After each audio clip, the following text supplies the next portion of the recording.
Hello friends, എല്ലാവർക്കും അപ്പൂസ് യാത്രികൻ്റെ പുതിയ വീഡിയോയിലേക്ക് സ്വാഗതം.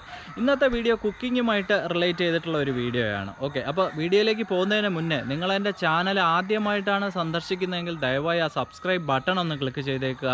എൻ്റെ പുതിയ വീഡിയോസിൻ്റെ എല്ലാ നോട്ടിഫിക്കേഷൻസും ലഭിക്കാനായിട്ട് ആ ബെൽ ഐക്കൺ കൂടെ ഒന്ന് ക്ലിക്ക് ചെയ്തേക്കുക.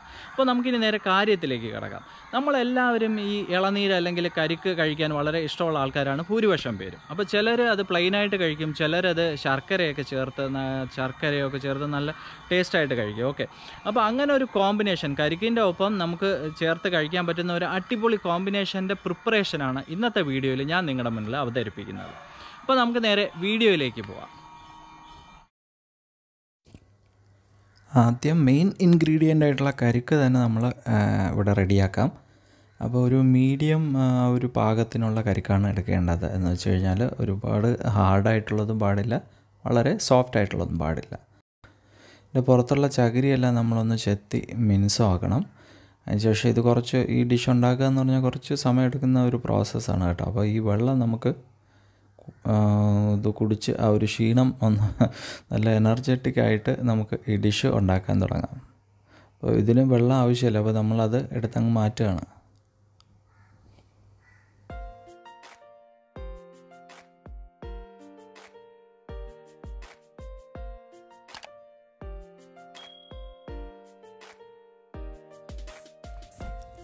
അടുത്ത ഇൻഗ്രീഡിയൻറ്റ് ശർക്കരയാണ്. ശർക്കര ഒരു ചെറിയ പീസ് എടുത്ത് നല്ലോണം ചുരണ്ടി നമ്മൾ എടുക്കുകയാണ്.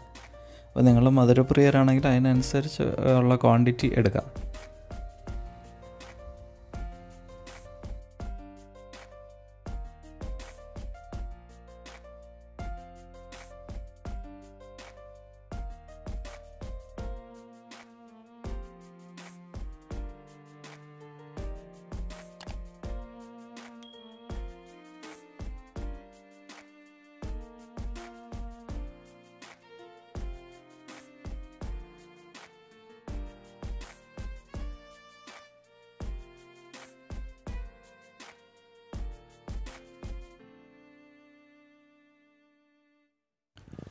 ഇനി കുക്കിംഗ് സ്റ്റാർട്ട് ചെയ്യാം.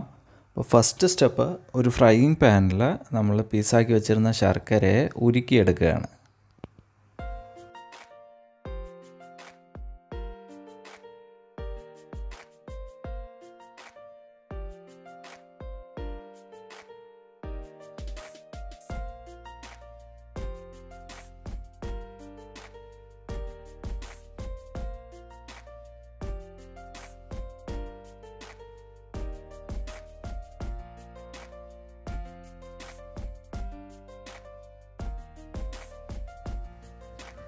ശർക്കരയെല്ലാം നല്ലോണം ഉരുകിയിട്ടുണ്ട്. ഇനി അടുത്ത ചേരുവ ചേർക്കുകയാണ്. അതിനായിട്ട് നമ്മൾ അവലാണ് ഇവിടെ ഉപയോഗിച്ചിരിക്കുന്നത്. ഈ ഡിഷിൻ്റെ പ്രത്യേകത, ഇതിൽ നമുക്ക് മധുരമായിട്ടുള്ള ഇപ്പോൾ കിസ്മിസ് പോലുള്ള സംഭവങ്ങളോ അല്ലെങ്കിൽ കാഷ്യൂ നട്ടോ ഏലക്കയോ അങ്ങനെ എന്ത് വേണോ ഇടാം. അപ്പോൾ നമ്മൾ ഇവിടെ അവൽ ചേർക്കുകയാണ്. അപ്പോൾ അവലും ശർക്കരയാണ് നമ്മുടെ മെയിൻ ഇൻഗ്രീഡിയൻറ്റ്. അവലും ഇട്ട് കുറച്ച് നെയ്യും കൂടെ ഒഴിച്ച് നല്ലോണം വഴറ്റിയെടുക്കുകയാണ്.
അപ്പോൾ ഫില്ലിങ് ഇവിടെ റെഡി ആയിട്ടുണ്ട്. നല്ല ക്രിസ്പി ആയിട്ട് വന്നിട്ടുണ്ടാവില്ല. ഇനി അടുത്ത ഈ ഫില്ലിങ് നമ്മൾ നമ്മുടെ കരിക്കിലേക്ക് നിറച്ച് കൊടുക്കുകയാണ്.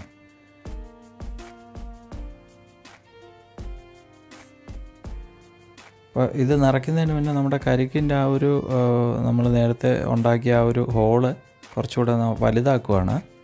എന്നിട്ട് അതിലേക്ക് നമ്മൾ ഈ ഫില്ലിങ് ഫില്ല് ചെയ്ത് കൊടുക്കുകയാണ്.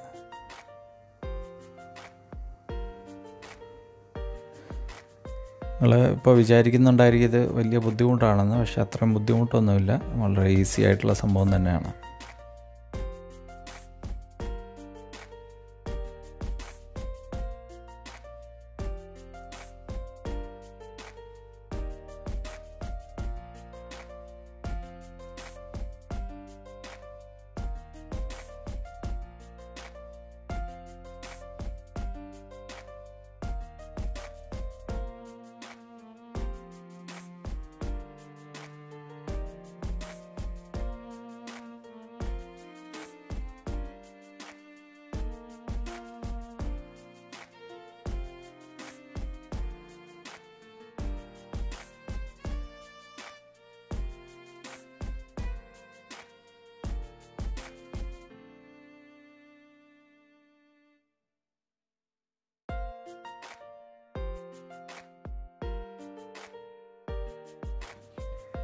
ഇനി കുറച്ച് മൈദ എടുക്കുകയാണ്. മൈദ നമ്മുടെ ഡിഷിലെ ഒരു ഇൻഗ്രീഡിയൻ്റ് ഒന്നും അല്ല.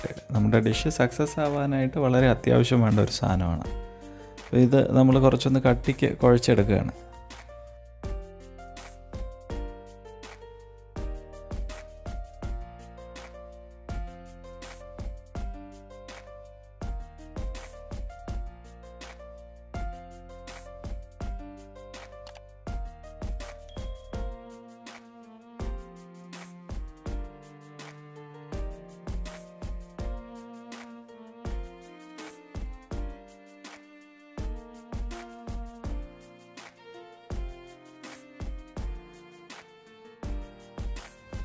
ഇനി ഈ മൈദ വെച്ചിട്ടാണ് നമ്മൾ കരിക്കിൻ്റെ ഹോള് സീൽ ചെയ്യുന്നത്. അപ്പോൾ ഇങ്ങനെ ചെയ്തില്ലെങ്കിൽ നമ്മളിത് ബോയിൽ ചെയ്യുന്ന സമയത്ത്, അടുത്ത കരിക്ക് നമ്മൾ ബോയിൽ ചെയ്യാൻ പോവുകയാണ്. അപ്പോൾ ബോയിൽ ചെയ്യുന്ന സമയത്ത് വെള്ളം ഇതിൻ്റെ അകത്തേക്ക് കയറാനും അതുവഴി ഡിഷ് ഫ്ലോപ്പ് ആവാൻ തന്നെ ചാൻസ് ഉണ്ട്. അപ്പോൾ അതുകൊണ്ടാണ് ഞാൻ പറഞ്ഞത് ഇത് വളരെ ഇമ്പോർട്ടൻ്റ് ആയിട്ടുള്ള ഒരു സംഭവമാണ്. അപ്പോൾ നല്ലോണം നമ്മൾ ഹോളിലും അതിന് ചുറ്റിലും ഒക്കെ ആയിട്ട് ഇങ്ങനെ തേച്ച് സീൽ ചെയ്ത് വെക്കുകയാണ്.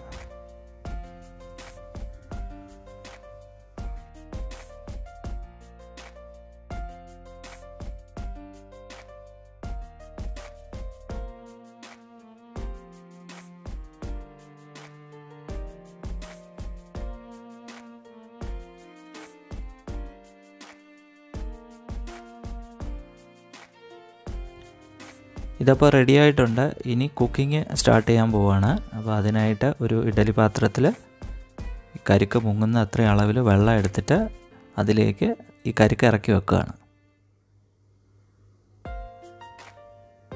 അപ്പോൾ ഏകദേശം ഒരു 30 മിനിറ്റ്സോളം ഇത് കുക്ക് ചെയ്യേണ്ട ആവശ്യമുണ്ട്. അപ്പോൾ ഹൈ ഫ്ലെയിമിൽ വെച്ചിട്ട് നമ്മൾ കുക്ക് ചെയ്യണം. നമ്മുടെ മെയിൻ ഉദ്ദേശം നമ്മുടെ കരിക്ക് ഒന്ന് ബോയിലായി വെന്ത് ഇങ്ങനെ കിട്ടാൻ വേണ്ടിയിട്ടാണ് ഇങ്ങനെ ചെയ്യുന്നത്.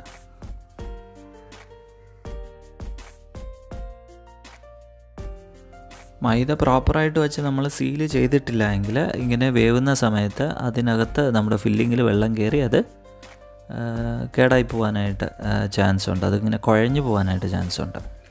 ഇപ്പോൾ കുക്ക് ചെയ്ത് കഴിഞ്ഞിട്ടുണ്ട്. നല്ലോണം പുകയൊക്കെ വരുന്നുണ്ട്. നല്ല ചൂടായിട്ടിരിക്കുകയാണ്. അപ്പോൾ ഇനി ഈ ഷെല്ല് പുറത്തുള്ള ഈ ചിരട്ടയെ നമുക്കൊന്ന് പൊട്ടിച്ചെടുക്കാം.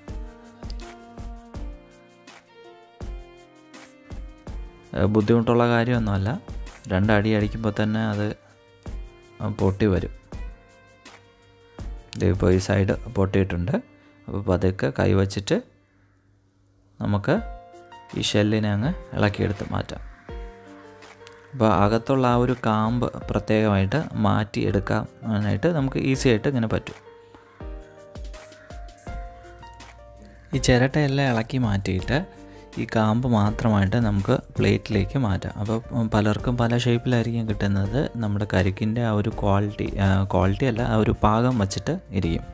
അപ്പോൾ എനിക്ക് കിട്ടിയത് ഇങ്ങനെയാണ്. എൻ്റെ ടോപ്പ് കുറച്ചൊന്ന് ഇളകി പോയിട്ടുണ്ട്. അല്ലാതെ ഇപ്പോൾ അടിഭാഗമൊക്കെ കണ്ടു കഴിഞ്ഞാൽ ഇത് ഈസി ആയിട്ട് അങ്ങനെ ആ ചിരട്ടയിൽ നിന്ന് മാറി വന്നതാണ്.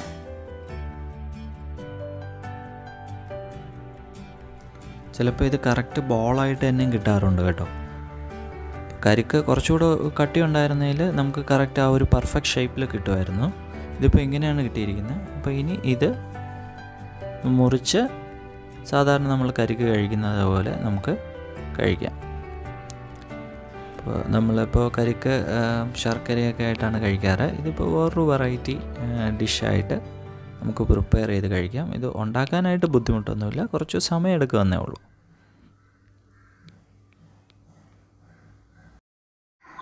എല്ലാവരും അപ്പോൾ ഇതൊന്ന് പരീക്ഷിച്ച് നോക്കുക. ഉറപ്പായും നിങ്ങൾക്ക് ഇഷ്ടപ്പെടും. നിങ്ങളൊരു മധുരപ്രിയനാണ് എങ്കിൽ നിങ്ങൾക്ക് ഉറപ്പായിട്ട് ഇഷ്ടപ്പെടും. അപ്പോൾ ഇത് പരീക്ഷിച്ച് നോക്കിയിട്ട് നിങ്ങളുടെ അനുഭവം എങ്ങനെ ഉണ്ടായിരുന്നു എന്ന് കമൻറ്റ് ബോക്സിൽ എന്നോട് ഷെയർ ചെയ്യാവുന്നതാണ്. അപ്പോൾ ഈ വീഡിയോ നമ്മളിവിടെ സ്റ്റോപ്പ് ചെയ്യുകയാണ്. എല്ലാവർക്കും ഈ വീഡിയോ ഇഷ്ടമായെന്ന് വിശ്വസിക്കുന്നു. നിങ്ങൾക്ക് ഇഷ്ടമായെങ്കിൽ ദയവായി എൻ്റെ വീഡിയോസ് ലൈക്ക് ചെയ്യുക, ഷെയർ ചെയ്യുക, സബ്സ്ക്രൈബ് ചെയ്യുക. നിങ്ങൾക്ക് ഇഷ്ടമായില്ലെങ്കിൽ എൻ്റെ വീഡിയോ ഡിസ്ലൈക്കും ചെയ്യാവുന്നതാണ്. അപ്പോൾ ഇനി അടുത്ത വീഡിയോയിൽ കാണുമ്പോഴേക്കും എല്ലാവർക്കും ബൈ ബൈ.